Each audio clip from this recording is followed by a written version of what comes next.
Ce qui est intéressant, que tu sois rappeur ou que tu bosses avec des rappeurs, c'est d'avoir de la visibilité. Et moi, le premier, j'ai besoin de visibilité, j'ai besoin de réseau, j'ai besoin d'une audience. Alors, comment faire? Est-ce que TikTok, ça suffit vraiment?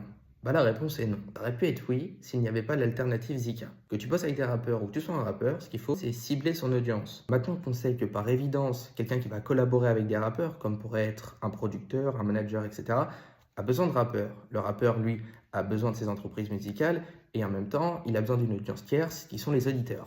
Et bah pour que ce grand écosystème fonctionne ensemble, il y a Zika. C'est un site pour les rappeurs, c'est un site pour les gens qui sont dans l'industrie musicale. C'est simple. Les rappeurs, eux, vont publier leur musique et puis ils vont déclarer leurs besoins. Ainsi, les entreprises musicales pourront alors cibler les artistes qui répondent à leur offre, et à l'inverse, eux, répondent aux besoins des rappeurs.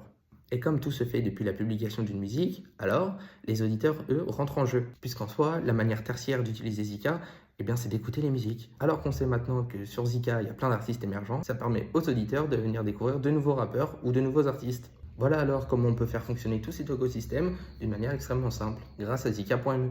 Alors, petite nuance, si vous êtes une entreprise musicale, inscrivez-vous bien dans la partie entreprise, comme ça votre profil sera affiché dans l'annuaire des entreprises. Tandis que si vous êtes un artiste, inscrivez-vous bien en tant qu'artiste pour enfin pouvoir publier vos musiques.